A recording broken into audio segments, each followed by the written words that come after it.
नमस्कार, बहुत स्वागत है आपका। सुदर्शन न्यूज देख रहे हैं और आपका स्वागत है खास रण क्षेत्र में। आज हम बात करने वाले हैं महाराष्ट्र विधानसभा चुनाव में अब लगातार वोट को लेकर जो सियासी बयानबाजियां हो रही, उसी मुद्दे पर आज चर्चा करेंगे। महाराष्ट्र विधानसभा चुनाव में बटेंगे तो कटेंगे, मुस्लिम आरक्षण और वोट जिहाद जैसे शब्दों का अब खूब चर्चाओं का विषय बन रहा है। और इसी महीने में 20 तारीख को राज्य में वोट डाले जाएंगे। मतदान में अब 10 दिन का से भी कम का समय बचा हुआ है। ऐसे में अब सवाल यह भी उठ रहा है कि बीजेपी जो वोट जिहाद का आरोप लगा रही है वह वाकई में सही है। दरअसल वोट जिहाद कोई आधिकारिक शब्दावली नहीं है। इसका स्पष्ट आशय है कि जिन सीटों पर मुसलमान वोटरों की संख्या ठीक ठाक होती है, वहां पर एक तरफा बीजेपी के खिलाफ वोट करके उसके उम्मीदवार को हरा देते हैं। वहीं महाराष्ट्र में विधानसभा चुनाव के तहत वोटिंग से कुछ दिन पहले ही अब सूबे के डिप्टी सीएम देवेंद्र फडणवीस और एआईएम सुप्रीमो असदुद्दीन ओवैसी के बीच अब भीषण सियासी जंग भी छिड़ चुकी है। एक तरफ जहां देवेंद्र फडणवीस ने वोट जिहाद का जवाब धर्म युद्ध से देने को कहा था, तो अब मुंबई की रैली में उन्होंने औरंगजेब का नाम लेकर ओवैसी को करारा जवाब दिया है। उन्होंने दूसरी तरफ ओवैसी की तरफ से पलटवार का अब सिलसिला जो है लगातार जारी है और इसी को लेकर आज हम पूरी डिबेट करेंगे। लेकिन उससे पहले आप देखिए हमारी एक खास रिपोर्ट।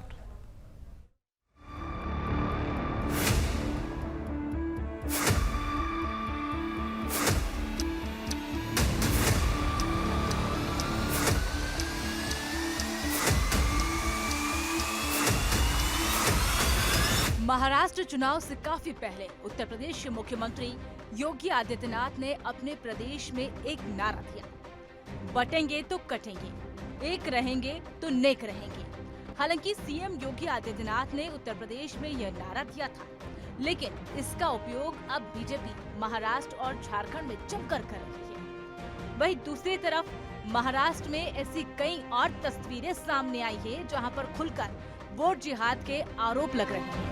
मतलब मतदान के जरिए पहले तो जिहादियों को समर्थन करना और फिर उनकी मदद से राज्य में कानून व्यवस्था से खिलवाड़ करने की कोशिश, जिहादी साजिशों को अंजाम देने की कोशिश के भी कई आरोप लग रहे हैं। इस सब के बीच महाराष्ट्र के डिप्टी सीएम देवेंद्र फडणवीस और एआईएम सुप्रीमो असदुद्दीन ओवैसी के बीच जुबानी जंग तेज हो गई है। एक दिन पहले देवेंद्र फडणवीस ने वोट जिहाद का जवाब धर्म युद्ध से देने को कहा था और अब मुंबई की रैली में उन्होंने औरंगजेब का नाम लेकर ओवैसी पर करारा हमला बोला है। फडणवीस ने कहा कि महाराष्ट्र में औरंगजेब का महिमा मंडन किया जा रहा है, लेकिन देश का सच्चा मुसलमान औरंगजेब को अपना हीरो नहीं मानता। और आजकल तो ये ओवैसी भी यहाँ आने लगा है। मेरे हैदराबादी भाई उधर ही रहना, इधर को मत आना। मुंबई की रैली में दिए गए फडणवीस के बयान के बाद ओवैसी ने भी मुंबई में ही जवाब दिया। ओवैसी ने वोट युद्ध के मुद्दे पर बीजेपी नेताओं को जमकर घेरा। ओवैसी ने बीजेपी पर निशाना साधते हुए कहा कि कल तक लव जिहाद था, फिर लैंड जिहाद हुआ और फिर जॉब जिहाद हुआ और अब वोट जिहाद हुआ। फडणवीस को जिहाद के मायने नहीं पता। का जिहाद हो रहा, कहाँ पे हो रहा वोट का जिहाद? और इलेक्शन कमीशन क्या नींद की गोली खा के सो गया है क्या? अगर वही बात ओवैसी कहता, अगर वही बात मैं अपने भाषण में कह देता, तो अब तक मुझे अरेस्ट करके केस बुक करके पूरे मीडिया के लोग सुबह 6 बजे से रात के 12 बजे तक मुझे दूल्हा बना देते। कि ओवैसी का भड़काऊ भाषण आ गया। रेडिकलाइजेशन कौन कर रहा है? फडणवीस नहीं कर रहा है तो कौन कर रहा है बताओ? मगर बीजेपी इस चुनाव को हिंदू मुस्लिम करना चाहती है। इसके बाद भी एआईएम चीफ असदुद्दीन ओवैसी ने देवेंद्र फडणवीस पर हमला बोला था। उन्होंने कहा कि देवेंद्र फडणवीस, तुम मेरी जुबान का मुकाबला नहीं कर सकते।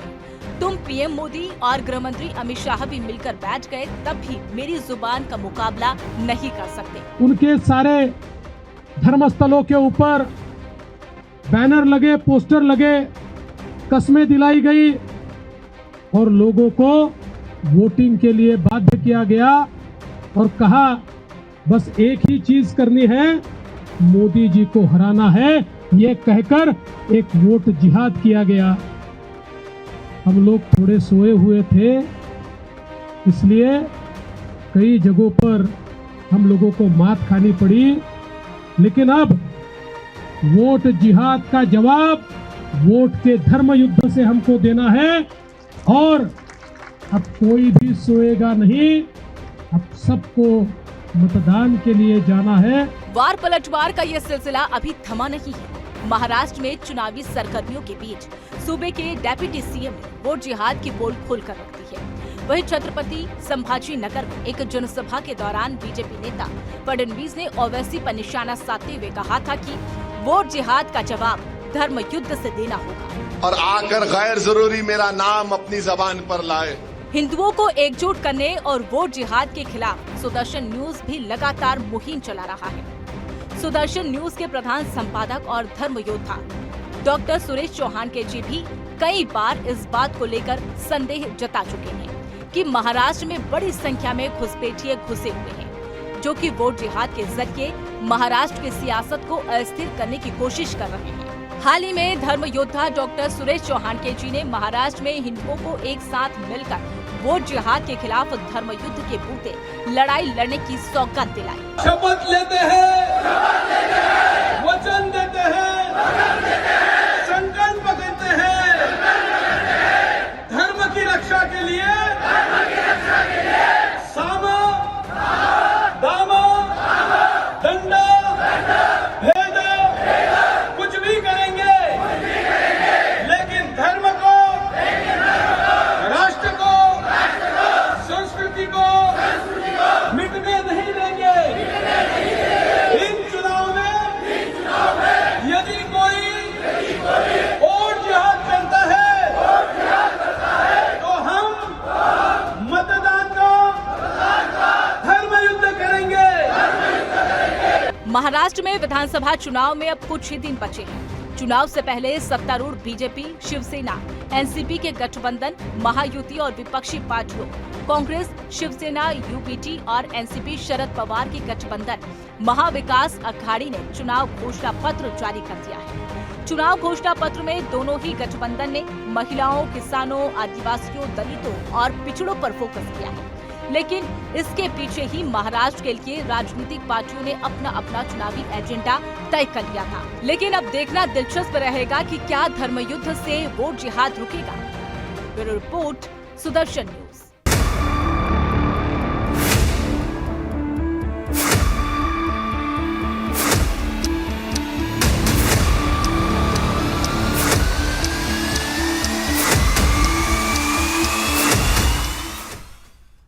आज इसी मुद्दे पर चर्चा करेंगे। इसके लिए खास पैनल हमारे साथ जुड़ चुका है। सबसे पहले आपका परिचय उनसे करवा देती हूँ। इत्तू खान, मुस्लिम स्कॉलर, हमारे साथ जुड़ चुके हैं। अविरल मलिक, प्रवक्ता, बीजेपी से हमारे साथ जुड़ चुके हैं।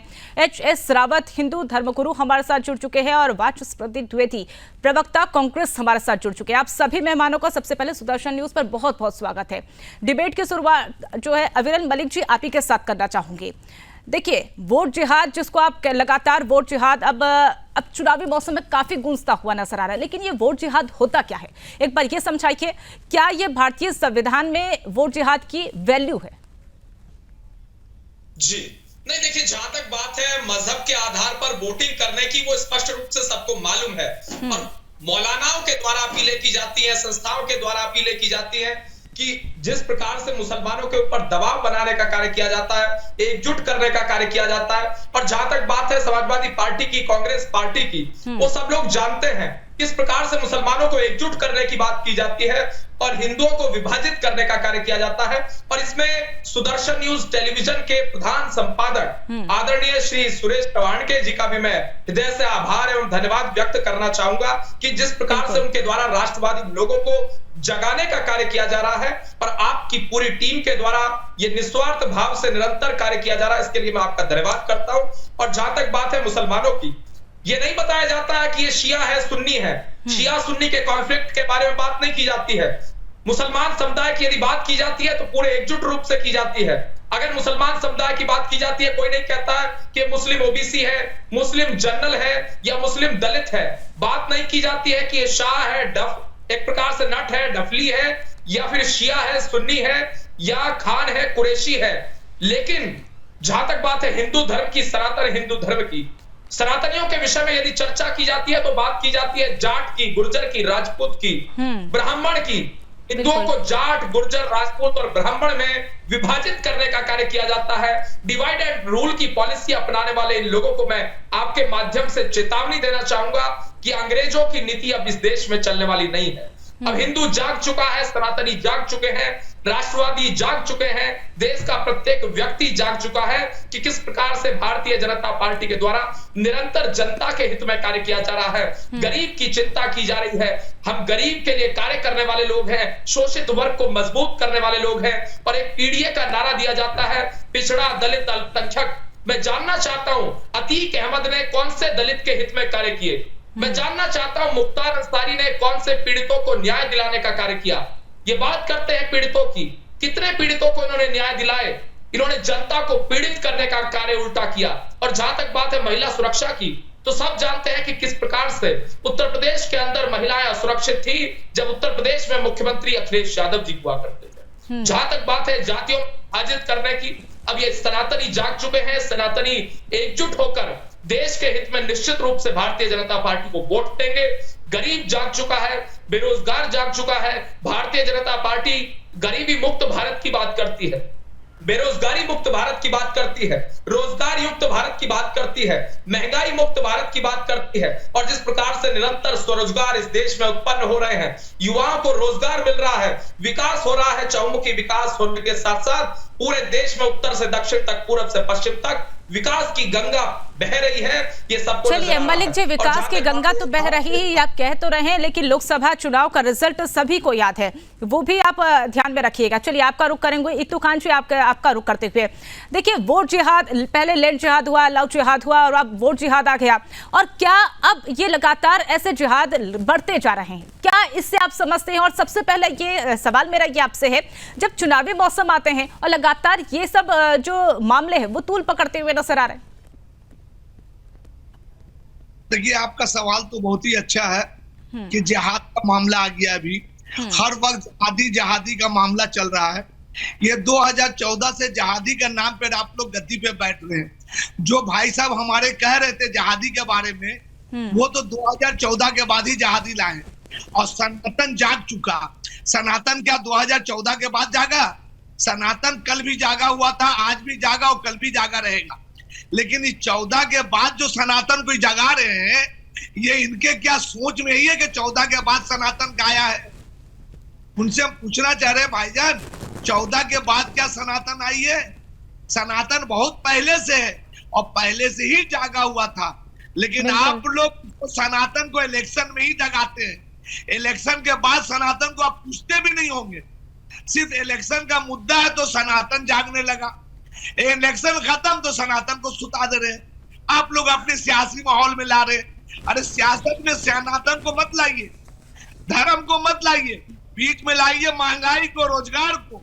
आपकी क्या रोजगार है, क्या महंगाई है, बताइए आप। सिर्फ सनातन, हिंदू, मुस्लिम, सिख, ये क्या बना कर रख दिए। और जीतिए अपने काम के जोर पे। आप कितना काम कर उस पे आइए, काम का मुद्दा का बात कीजिए। औरंगजेब, अरे औरंगजेब कई सौ साल पहले मर चुका, उसका नाम लेके क्या जी रहे हैं? ये काम के जरिए कि 2014 का हमने क्या क्या काम किए, 2014 के बाद हम क्या बताएं। आप उस पे आइए। औरंगजेब कई सौ साल पहले मर गए, उनका नाम लेने से कोई फायदा नहीं। लेकिन फायदा, अगर इत्तू खान जी, अगर औरंगजेब के नाम से फायदा नहीं था तो ये इतनी सियासत को तूल क्यों दिया जा रहा है? जब ओवैसी सनातन जाग गया, औरंगजेब आ गया, ये सब कौन सा धर्म है? इलेक्शन को कोई आदर्श नहीं मानता, उस बात को आप जान लीजिए। औरंगजेब का पक्ष मत लीजिए। औरंगजेब को कोई इस देश में आदर्श नहीं मानेगा। सनातन जाग गया। डॉक्टर एपीजे अब्दुल कलाम साहब को इस देश के लोग आदर्श मानते हैं, औरंगजेब को नहीं मानते हैं। पहले बात सुनिए, बात सुनने की कोशिश। आपके बीच में हम नहीं बोल रहे थे। सनातन जागा हुआ है, सनातन जाग चुका। अयोध्या में इसीलिए यह हाल आपका हुआ। आप देखिए, अयोध्या का 6 सीट आपसे जा चुका, सनातन के जागने के वजह से। धर्म के नाम पर सियासत मत खेलिए, काम के नाम पर जीतिए इलेक्शन। रोजगार लाइए, बीच में काम लाइए। मुसलमान बिल्कुल, हम जातियां रोजगार की बात कर रहे हैं, आवास योजना हम चलाते हैं, जनधन खाते हम खुलवाते हैं, आप इकोनॉमी की बात करते हैं। कौन सा ऐसा इकोनॉमिस्ट है? आई वांट टू नो, मैं जानना चाहता हूं इस विषय को। कौन सा ऐसा इकोनॉमिस्ट है तो बगैर खाते खुलवाए, बगैर लोगों को, गरीबों को बैंकों से जोड़े इकोनॉमी की बात कर सकता है? ये ऐसे आप ही अर्थशास्त्री हो सकते हैं इस देश में, बाकी दूसरा कोई अर्थशास्त्री नहीं हो सकता। हमने जनधन खाते खुलवाने का कार्य किया। जनधन खाते हिंदू के भी खुले, मुसलमान के भी खुले, सिख के भी खुले, ईसाई के भी खुले, जैन के भी खुले, बौद्ध के भी खुले, पारसी के भी खुले। लेकिन अगर आप माइनॉरिटी की बात करते हैं तो माइनॉरिटी में केवल आपको मुसलमान दिखता है, माइनॉरिटी में आपको पारसी नहीं दिखता है। ये पीड़ा है इस देश के नागरिकों की, ये पीड़ा है इस देश के लोगों की। इस बात को आप क्लियर कट जान लीजिए। जहां तक बात है माइनॉरिटी की, जहां तक बात है अल्पसंख्यक समुदाय की, अल्पसंख्यक में भी अल्पसंख्यक पारसी कम्युनिटी है, आप बात नहीं करेंगे उनके बारे में। आप अल्पसंख्यक के नाम पर केवल मुसलमान की बात करेंगे। चलिए ठीक है, लगातार देखिए आप ये जब जब सवाल के घेरे में अपने आप को मुस्लिम स्कॉलर या फिर मुस्लिम समुदाय के बाहुल्य के लोग जो आते हैं तो अब ऐसी ही बात होती है, भागते हुए यहाँ पर नजर आते हैं क्योंकि सवालों के जवाब तो उनके पास होते नहीं है। चलिए ठीक है, एच.एस. रावत जी आपका रुख करते हुए देखिए लगातार अब ये जो जिहाद का मामला अब लगातार तूल पकड़ रहा है। बटोगे तो कटेंगे नारे लगाए, एक है तो जीत होगी, नेक है, और तमाम से ऐसे नारे तो इन चुनावी मौसम में गूंजते हैं। लेकिन क्या अब ये हिंदुत्व पर इसका असर पड़ रहा है? ये तो देखने वाली बात हो ही रही है क्योंकि जनता काफी इससे प्रभावित हो रही है और जनता का रुझान भी काफी देखने को मिल रहा है। लेकिन जब लैंड जिहाद की बात कर ले, लव जिहाद की बात कर ले, अब वोट जिहाद आ रहा है, क्या इसका इंपैक्ट भी यहाँ पर देखने को मिल सकता है? साहब कह रहे थे कि 2014 से सनातन जागा है, उससे पहले था। मैं बताना चाहता हूँ ये जो वोट जिहाद है ना 2014 से शुरू नहीं है, ये वोट जिहाद तो सन 84 से शुरू हो रखी है। उस समय इमाम बुखारी के यहाँ पर जब विश्वनाथ प्रताप सिंह गए थे, उसके चरणों में जाकर के जामा मस्जिद पर नाक रगड़ी थी और ये कहा था कि एक फतवा जारी कर दो कि जितने भी देश के मुसलमान हैं वो जनता दल को वोट दें। तो वोट का जिहाद तो वहां से शुरू हुआ था और वोट का जिहाद वहां से शुरू हुआ था। देवबंद में जाकर के फतवा जारी होता था, वहां से मदनी चाचा भतीजे दोनों जो कांग्रेस के राज्यसभा के मेंबर हुआ करते थे और वो वहां से फतवा जारी करवा देते थे कि सारा मुसलमान उत्तर प्रदेश का फलानी पार्टी को देगा, कांग्रेस को देगा, कभी समाजवादी पार्टी को देगा, कभी भाजपा को देगा। यानी फैक्टर बनते थे, कभी एम बाई फैक्टर का जिहाद बन रहा है और वोट जिहाद, कभी बीएसपी का और मुसलमानों का वोट बैंक का जिहाद बन रहा है। तो जिहाद की शुरुआत तो इन लोगों ने करी थी। सो रहा था सनातन धर्म, इसमें कोई दो राय नहीं है। और सनातन धर्म फिर जागा है जब लगा सनातन धर्म को कि ये जिहादी जो है वोटों की राजनीति कर करके ये शासन करे जा रहे हैं और हिंदुओं का इन्होंने सत्यानाश कर रखा है। हिंदुओं को इन्होंने तीसरे चौथे नंबर पर धकेल के रखा हुआ है। इन्होंने पहले नंबर पर ईसाई हैं, मुसलमान हैं, दलित हैं, ये सारे लोग इकट्ठे कर रखे हैं, जाति में बांट दिया, जिहाद में बांट दिया। तो जब धीरे धीरे प्रकृति का परिवर्तन तो होता ही है, समय का परिवर्तन होता है, लोग जागृत होते हैं, नेता पैदा होते हैं और जब कोई अच्छा नेता पैदा होता है तो इस प्रकार की जिहाद पर अटैक करने की कोशिश करता है। तो वो जिहाद का मसला अब महाराष्ट्र के अंदर भी है कि भाई सारे एक हो जाओ, धर्म के नाम पर हो जाओ। उत्तर प्रदेश में भी तो आपने नारा दिया था कि मुसलमान और यादव एक हो जाओ, दलित और मुसलमान एक हो जाओ। तो इस तरह की जिहाद के दम पर एक बार सरकार तो ये बना सकते हैं, काट की हांडी एक ही बार तो चल सकती है ना। दोबारा तो दूसरा व्यक्ति जो 100 करोड़ है वो तो जागेगा ना कि ये कर क्या रहे हैं ये लोग, ये क्या तरीका कर रखा है कि हिंदुओं के एक कास्ट को जोड़ करके फैक्टर बनाने की कोशिश करते हैं, जिहाद करने की कोशिश करते हैं। तो ये जिहाद आज से नहीं चल रहा। ईतू खान अगर सुन रहे हो, ये जिहाद की मानसिकता तो देश आजादी के बाद से चल रही है। हिंदुओं को हाशिए पे रखा गया था, आज सनातन धर्म के लोग जागृत हुए। और रही अयोध्या की बात, आपने कहा था कि अयोध्या की सीटें चली गई हैं। जब अच्छे काम करते हैं ना तो उसका कहीं ना कहीं नतीजा भुगतना ही पड़ता है। और अच्छे काम करने के लिए अयोध्या के अंदर सनातन जागने का ही ये परिणाम है कि वहां पर उत्तर प्रदेश के अंदर दूसरी बार एक रिकॉर्ड तोड़ सरकार बनी है। कोई बात नहीं, आज लोगों को समझ आई है, अगली बार समझ में और अच्छे से आ जाएगी कि अयोध्या हम क्यों हारे तो उसका अच्छा परिणाम क्या होगा। जब सारी पार्टियां एक तरफ होकर के इंडी गठबंधन हिंदू विरोधी इकट्ठे हो गए सारे, उन लोगों ने अगर थोड़ी सी सीटें फालतू ले ली तो इसमें उछलने की जरूरत नहीं है। क्या आप उछल रहे हैं कि भारतीय जनता पार्टी को हमने हरा दिया जी, अयोध्या में हरा दिया, फलानी जगह हरा दिया, हिंदुओं को हरा दिया। लेकिन ध्यान रखना, अब सनातन फिर जागा है और इस बात को याद रखेगा कि ये इंडी गठबंधन जो हिंदू धर्म के लोगों को वायरस बोलता था, कोरोना बोलता था, मलेरिया बोलता था, अयोध्या को हराया, क्या स्थिति पैदा की है, वो सब नोट किया जा रहा है। अगले चुनावों में इसका आपको परिणाम दिखाया जाएगा। इसलिए ये जो वोट जिहाद हर स्टेट के अंदर करने की कोशिश कर रहे हैं, ये जो वोट जिहाद है, ये हिंदुओं के ऊपर एक तरह से कुठाराघात हमला है। हिंदुओं को एक होना ही पड़ेगा, तभी जाकर के इन लोगों के फैक्टरों से बचा जा सकता है। ये जैसा जहां मौका देखते हैं और वहां पर फिर जिहाद तैयार कर लेते हैं और उनको अपना, चाहे वो हैदराबाद की बात हो, चाहे महाराष्ट्र की बात हो, चाहे झारखंड की बात हो, जहां पे देखेंगे कितने परसेंट मुस्लिम वोट बैंक है और वहां जिहाद का रूप दे करके आगे बढ़ने की कोशिश करते हैं। बिल्कुल रावत जी, और ये तो रणनीति हमेशा देखने को मिली है। जब जब अपने आप को हारता हुआ, अपने आप को पिछड़ा हुआ देखते हैं तो बस एकजुटता यहाँ पर सामने आती है और जिहादी तमाम से वो जिहाद के जिक्र होने लगता है। वो लैंड जिहाद हो, लव जिहाद हो या फिर अब वोट जिहाद हो, ऐसे तमाम से चीजें सामने आती नजर आती है। द्विवेदी जी, आपका रुख करते हुए, देखिए दो लड़कों की जोड़ी ने खूब कमाल किया, ये आपका कहना था लोकसभा चुनाव में। अब महाराष्ट्र का जब जैसे जैसे तारीख नजदीक आती जा रही है, वैसे वैसे अब चीजें बदलती जा रही है। जहां पर कहीं धर्म युद्ध के नाम पर हो रहा है तो कहीं पर वोट जिहाद के नाम पर हो रहा है। लेकिन जवाब मेरा आपसे ये, आपका सवाल मेरा ये है और जवाब ये चाहती हूँ आपसे कि अब आपका यहाँ पर क्या स्टैंड है और आप क्या महाराष्ट्र के लिए कौन सा मुद्दा उठाना चाहते हैं, या इन्हीं मुद्दों पर रह जाएगा, सिर्फ लव जिहाद, लैंड जिहाद और या वोट जिहाद? देखिए, जहां तक आपने मनीषा जी बहुत अच्छे प्रश्न उठाया, कांग्रेस से कम सही सवाल पूछा है आपने। हम केवल जनता के मुद्दों पर, जनता के हित के लिए, चाहे वो जो भी वर्ग से आते हो, महिलाओं के लिए हम काम करने की बात कर रहे हैं। हमने जो पंचायत राज व्यवस्था की थी उसमें आरक्षण देने के साथ हमने काम शुरू किया था। हमने इसके साथ छात्रों के हितों की बात करने की बात की है। हमने जनता के मुद्दों के लेकर उनके विकास की बात करने की कोशिश कर रहे हैं। कुछ दो शक्तियां ऐसी हैं जो विभाजित करती हैं। जिहाद शब्द की सबसे पहले परिभाषा तो उसको बोलकर क्लियर कर लेना चाहिए। जिहाद जो होता है वो धर्म युद्ध है इस्लाम के खिलाफ।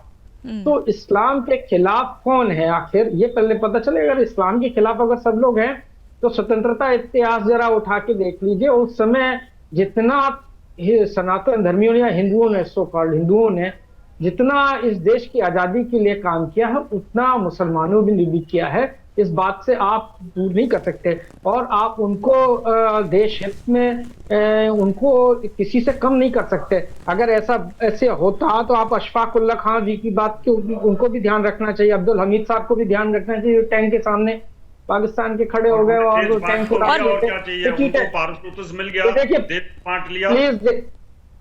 प्लीज सुन लीजिए, थोड़ा ध्यान से, सब्र से। हम आपके बीच में नहीं,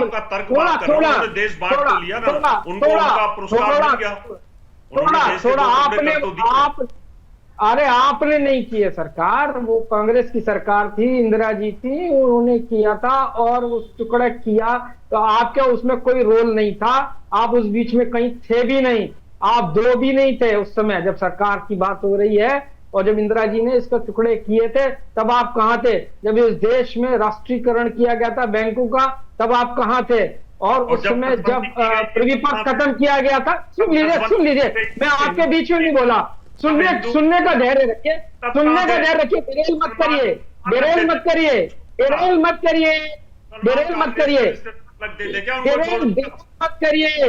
मत करिए। अब्दुल कलाम साहब 85% से आप लीड, 85% किससे डरता है? 15% लोगों ने कभी नहीं कहा, कभी जैनियों ने कहा कि हमारा जैन धर्म खतरे में है, पौधों ने कभी नहीं कहा, मुसलमानों ने कभी नहीं कहा कि हमारा मुसलमान धर्म खतरे में है। केवल हिंदुओं को, सनातन धर्मों को केवल अपना धर्म खतरे में दिखाई देता है। ये रोटी कब तक फेंकेंगे? कब तक लोगों को आप उल्लू बना के रखेंगे? एक बार उल्लू बना सकते हो सबको, हमेशा उल्लू नहीं बना सकते। काट की हानि बार बार नहीं चढ़ती है। और जहां तक ओवैसी साहब की बात कर रहे हैं वो आपके हिस्से हैं, वो आप ध्रुवीकरण करके कांग्रेस के रिश्तेदार लगते थे क्या मुसलमान? करते हैं। हम विकास की बात करते हैं, हम 50 बच्चे पैदा कर रहे थे, 20 बच्चे पैदा की बात करते हैं। अरे प्रभु सुन लीजिए, आपकी बात भी नहीं जा रही है, मेरी बात भी नहीं जा रही है। आपके कुकर में आपके सामने आ रहे हैं, हमें मुश्किल हो आपके जाएगी, कुकर में आपकी बात सामने आ रहे हैं और आगे आते भी रहेंगे। किसी तरीके की हरकत करते हैं, इसी तरीके की हरकत करते हैं जब बात आ जाती है। चलिए ठीक है द्विवेदी जी, मेरे सवालों का जवाब दीजिए। आप ही बोल रहे हैं ना, ध्रुवीकरण की राजनीति की बात करते हैं, बांटने की बात करते हैं, कांग्रेस पार्टी कौन सी बात करती है ये बता दीजिए फिर आप। जी फिर से कहिएगा प्लीज, क्योंकि बात आप ही के ये शब्द थे ना, ध्रुवीकरण की राजनीति यहाँ पर हो रही है, बांटने की राजनीति होती है, और अगर जवाब पूछते हैं तो जवाब कोई नहीं देता है। अब आप ही बता दीजिए, कांग्रेस पार्टी की तरफ से, आप कांग्रेस पार्टी के प्रवक्ता हैं, आप जवाब दीजिए, कांग्रेस पार्टी कौन सी राजनीति करती है? कांग्रेस हमेशा जनता को जोड़ने की बात करती है, सर्वधर्म समभाव की बात करती है, वसुधैव कुटुंबकम की बात करती है, सभी समाज के सभी वर्गों को जोड़ने की बात करती है, गंगा जमुनी तहजीब की बात करती है, जितने देश मलिक जी सुन लीजिएगा, उन सबको जोड़ने की बात करती है, समाज के सभी वर्गों को जोड़ने की बात करती है, सभी धर्मों को बराबरी के। जहाँ ये बात अभी महाराष्ट्र चुनाव की बात कर रहे थे हम लोग, महाराष्ट्र का चुनाव आसन्न है और 20 तारीख को आपको वोट करना है। देखनी उस पर सरकार अपने कार्य की बात नहीं करती, सरकार ने अपनी कोई बात नहीं करी। अविरल जी थोड़ा धैर्य रख लीजिए, आपने जब बोले कोई नहीं बोला, आपने जनधन की बात करी, भैया नमामि गंगा साफ हो गई, 2 करोड़ लोगों को रोजगार मिल गया, जनधन खातों में पैसा आ गया, 2 करोड़ लोगों को रोजगार मिल गया, 80 करोड़ लोगों को आज भोजन देना पड़ रहा है, हंगर इंडेक्स में आज 119 नंबर पे आ गए, प्रेस इंडेक्स। चलिए, दूसरे की पार्टी की बखान करना तो द्विवेदी जी आप बंद ही करिए। सबसे पहले आप अपना स्टैंड रखिए ना। कांग्रेस पार्टी का स्टैंड रखने के लिए आपके पास कोई शब्द नहीं है क्या? डॉलर कहाँ से क्या, रुपए का मूल्य क्यों उतरा, पेट्रोल पदार्थों का क्या स्थिति हो गई, किसानों। द्विवेदी जी आप अपना फ्रेम ठीक करिए पहले। नकली डीएपी देने की बात कर रहे हैं, आपने किसानों का। ठीक है द्विवेदी जी अपनी फ्रेम ठीक करिए पहले। आप उल्टा हो गए हैं भाजपा को कोसने के चक्कर में, आपका फ्रेम भी उल्टा हो गया। ऐसे ही इसी प्रकार से चुनाव में भी उल्टा हाल होने वाला है। बिल्कुल, तो देखिए लगातार ये वार पलटवार का सिलसिला तो यहाँ पर देखने को मिल रहा है, लेकिन अगर जवाब की अगर बात करते हैं तो जवाब अपने आप को बचाते हुए, अपने आप का भाग जो है वो सेव करते हुए, तमाम दूसरों की बखान, दूसरों की पार्टियों की तरफ तमाम से वो तीर यहाँ पर चोपते हुए नजर आ रहे हैं। लेकिन तो खबरों का सिलसिला लगातार जारी रहेगा। एक बार फिर से हमारे साथ खास पैनल लगातार जुड़ा हुआ है और सीधा सा सवाल मेरा अब आप ही से है द्विवेदी जी। देखिए लगातार हम बातें तो आपका वार पलटवार का सिलसिला तो लगातार देखने को मिल ही रहा है, और देखिए अब अगर बात कर ले हम महाराष्ट्र के विकास की, महाराष्ट्र के किसानों की, बेटियों के और तमाम से वो मुद्दे जो चुनावी मौसम में गूंजते हुए नजर आते हैं, लेकिन ऐसे में अब ये सब मुद्दों को परे करते हुए अब यहाँ पर क्या आप डरोगे तो बटोगे तो कटोगे से डर गए, या फिर ये कहा जा सकता है कि अब जो महाविकास अघाड़ी ने जो एक वो प्रोपोगेंडा आजमाया था उसी के बिहाफ पे आप भी आगे बढ़ते हुए नजर आ रहे हैं?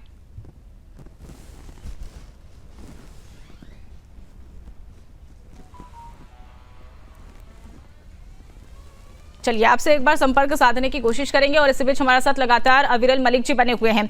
अविरल मलिक जी देखिए, बटोगे तो कटोगे आपने नारा दे दिया, एक रहेंगे तो सेफ रहेंगे दे दिया। अब आपका ये एक और यही है कि अब वो जिहाद जो लगातार बढ़ रहा है बीजेपी का, ये जो आरोप लगातार विपक्ष के द्वारा कहा जा रहा है कि ये आरोप बीजेपी का है, लेकिन अब इससे निजात दिलाने के लिए जो महाराष्ट्र की जनता के लिए लगातार कई अभियान भी चलाए बीजेपी ने, कई ऐसे मुद्दे भी बीजेपी उठा रही है, अब उन्हीं को और तूल देने के लिए, जनता को और आगे बढ़ाने के लिए कौन कौन सी आपकी वो नीतियां देखने को मिलेगी जो अब जनता को जागरूक करेगी, जनता को आगे बढ़ाने की कोशिश की जा सकती है? जी नहीं, देखिए जहां तक विषय है भारतीय जनता पार्टी की नीति का, तो गरीब, पीड़ित, शोषित, वंचित, दलित, आदिवासी, महिला, युवा, बेरोजगार, संत, सबके न्याय की बात भारतीय जनता पार्टी निरंतर कर रही है। और जहां तक विषय कांग्रेस पार्टी का, तो कांग्रेस पार्टी के प्रवक्ता यहां मौजूद हैं, इन्हें उत्तर इस विषय का देना चाहिए कि जो 1984 में एंटी सिख राइट्स हुए थे, सिख विरोधी दंगे हुए थे, उस विषय पर ये क्या कहना चाहेंगे, ये क्या कहना चाहेंगे मुजफ्फरनगर के दंगों के विषय पर, ये क्या कहना चाहेंगे जिस प्रकार से राहुल गांधी जी की अगर बात कर ली जाए, वो खालिस्तानियों के खिलाफ कुछ नहीं बोलते हैं, वो नहीं बोलते हैं जिहादियों के खिलाफ कुछ। आखिर क्या कारण है उन्हें जिहादियों के खिलाफ बोलना चाहिए, देश विरोधी लोगों के खिलाफ बोलना चाहिए, देशद्रोही लोगों के खिलाफ बोलना चाहिए?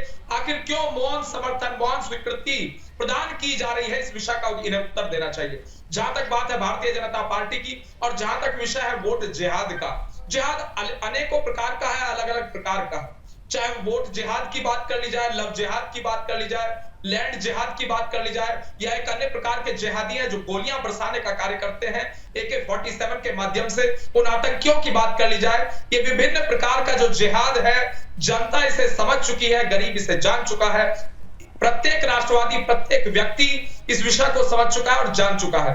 इसीलिए माननीय प्रधानमंत्री आदरणीय मोदी जी के साथ प्रत्येक व्यक्ति जुड़ रहा है, अंतर मन के साथ जुड़ रहा है। माननीय मोदी जी के नेतृत्व में इस देश को निरंतर आगे बढ़ाया जा रहा है। वैश्विक पटल पर भारत मजबूत हुआ है। हमने चीन और पाकिस्तान को मुंहतोड़ जवाब देने का कार्य किया है।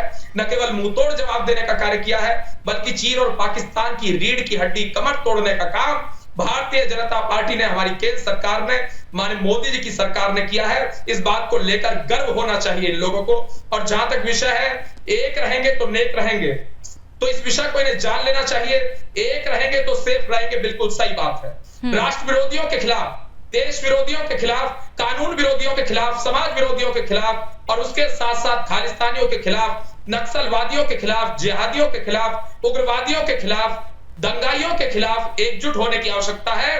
आज एकजुट होने की आवश्यकता है आतंकवादियों के खिलाफ। अगर इस देश के प्रत्येक व्यक्ति को, प्रत्येक राष्ट्रवादी को, प्रत्येक मां भारती के सच्चे सपूत को माननीय प्रधानमंत्री नरेंद्र मोदी जी, उत्तर प्रदेश के मुख्यमंत्री आदरणीय योगी आदित्यनाथ जी महाराज एकजुट करने की बात करते हैं, तो कांग्रेस को इससे पीड़ा क्यों होती है? मैं जानना चाहता हूं, अगर इस देश का हिंदू एकजुट हो जाता है, सामाजिक समरसता की भावना जाग उठती है, तो इन्हें पीड़ा किस बात की होती है? और आदरणीय HS रावत जी हम मौजूद हैं, विद्वान व्यक्ति हैं, इन्होंने बहुत बड़े धर्मगुरु हैं, इन्होंने देखा होगा कि किस प्रकार से माननीय प्रधानमंत्री आदरणीय मोदी जी के द्वारा एक पुस्तक लिखी गई है, ज्योतिपुंज पुस्तक। ज्योतिपुंज में किस प्रकार से आदरणीय मोदी जी ने सामाजिक समरसता के संबंध में जानकारी दी है। कांग्रेस पार्टी के नेताओं से तो मैं अपील करना चाहूंगा विशेष, ज्योतिपुंज पुस्तक को इन्हें पढ़ लेना चाहिए और इससे इन्हें मार्गदर्शन प्राप्त हो जाएगा, साथ साथ मालूम पड़ जाएगा कि किस प्रकार से राष्ट्रीय स्वयंसेवक संघ के द्वारा समाज कल्याण की भावना के साथ कार्य किया जाता है। ठीक है मलिक जी, देखिए अब अपील तो दे दीजिए, आपसे कर ली, अपील आप मानते हैं या नहीं, या तो आपकी इच्छा है, आपकी मर्जी है। लेकिन देखिए अब मेरा एक सवाल का जवाब आप ये दे दीजिए, महाराष्ट्र में अब चुनाव तो अब काफी नजदीक आते जा रहे हैं, लेकिन महाराष्ट्र के विकास की अगर बात करें, महिलाओं की बात करें, किसानों की बात करें, अब उन सबको छोड़ते हुए आप तो अब वोट जिहाद की बात करने लगे। अब बस आपका वही अब एक ही एजेंडा देखने को मिलता है कि यहाँ सभी लोगों को, मुस्लिम लोगों को एकजुट करेंगे और वही अब वोट जिहाद पर आप भी नजर आ रहे हैं, क्योंकि महाविकास अघाड़ी लगातार देखिए एक ही प्रोपोगंडा पे काम कर रही थी और उसी का समर्थन आप भी दे रहे हैं।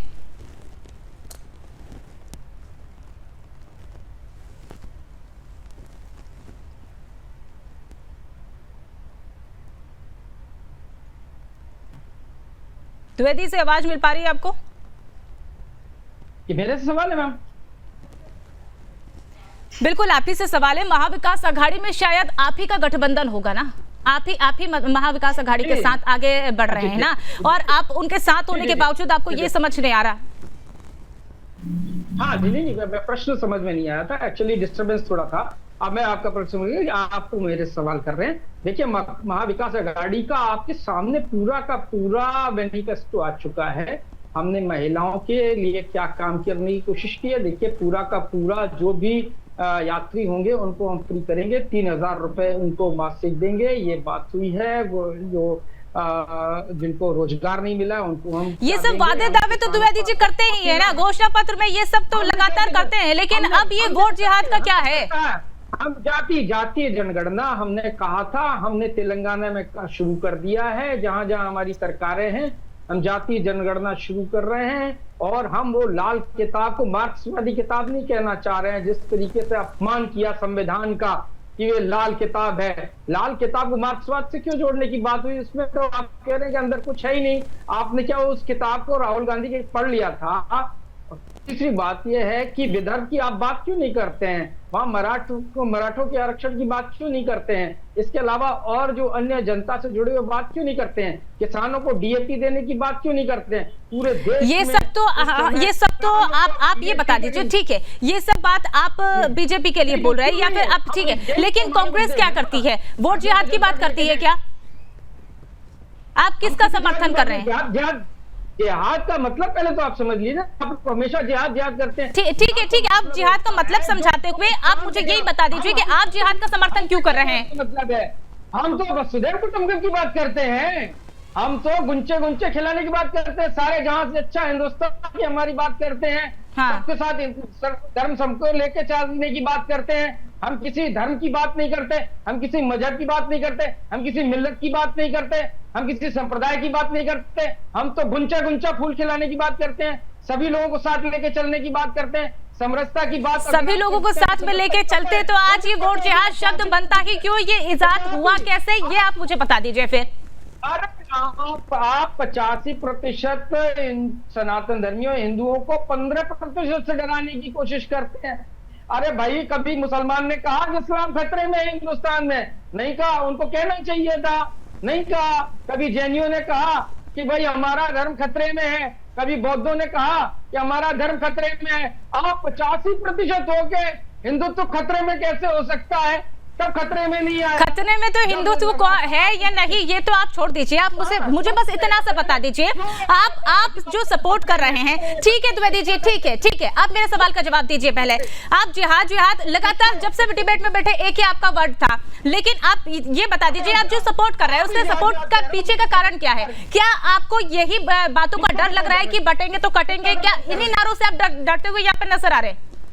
अरे बांटने वाले आप ही हो, काटने वाले आप ही हो, आप ही फैजल खान को काटते हो, आप ही लोगों को मारते हो, आप ही बांटते हो, लोगों को की बात करते हो, 85% को 15% से डराने की बात करते हो, 15% को 85% से डराने की बात करते हो, हिंदुओं को हिंदुओं से लड़ाने की बात करते हो, भाई से भाई को लड़ाने की बात करते हो, प्रधानमंत्री। और आप कौन सी बातें करते हैं ये तो अभी तक मुझे भी समझ में नहीं आ रहा। आप पूरे डिबेट में आप बैठे, लेकिन आपकी बातों का तथ्य क्या है ये मुझे अभी तक समझ में नहीं आ रहा है। चलिए ठीक है, मलिक जी एक लास्ट कमेंट जल्दी से दे दीजिए। जी नहीं, देखिए जहां तक विषय है, इन्होंने कहा हिंदू खतरे में कैसे है। हिंदू निश्चित रूप से खतरे में वहां है जहां विपक्ष की सरकार है, लेकिन उत्तर प्रदेश में किसी प्रकार से हिंदू खतरे में नहीं है। और अगर बात है हिंदू के खतरे में होने की, पश्चिम बंगाल के अंदर हिंदू खतरे में है।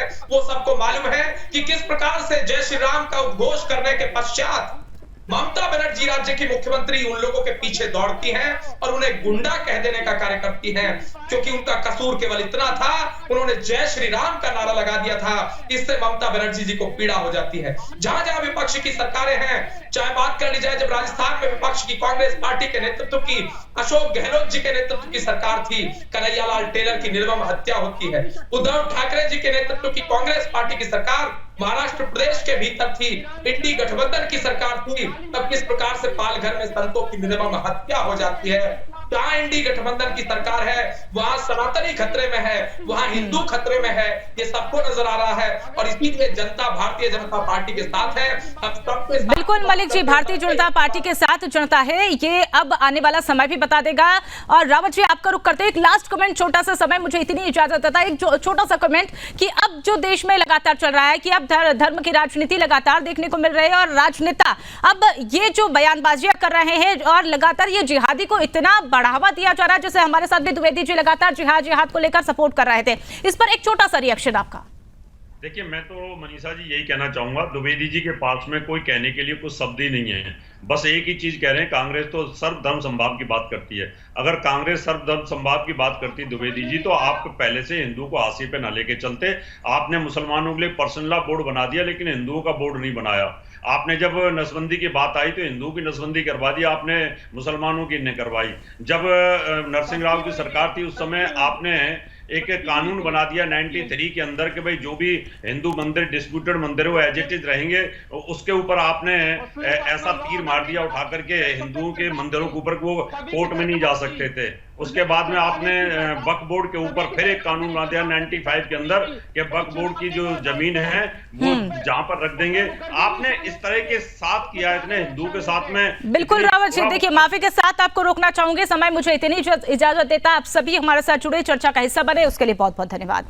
अब लगातार देश में धर्म को लेकर यहाँ पर राजनीति होती है, धार्मिक भावनाओं को आहत पहुंचाने के लिए लगातार अब ये मुद्दे जो तूल पकड़ते हुए नजर आते हैं, जिससे अब जनता को काफी आहत यहाँ पर नजर आती है। लेकिन अब ये देखने वाली बात होगी कि महाराष्ट्र में जो ये वोट जिहाद चल रहा है, अब इसका जवाब धर्म युद्ध से कैसे दिया जाएगा। फिलहाल इस खास शो रणक्षेत्र में मेरे साथ इतना ही। आप देखते रहिए सुदर्शन न्यूज।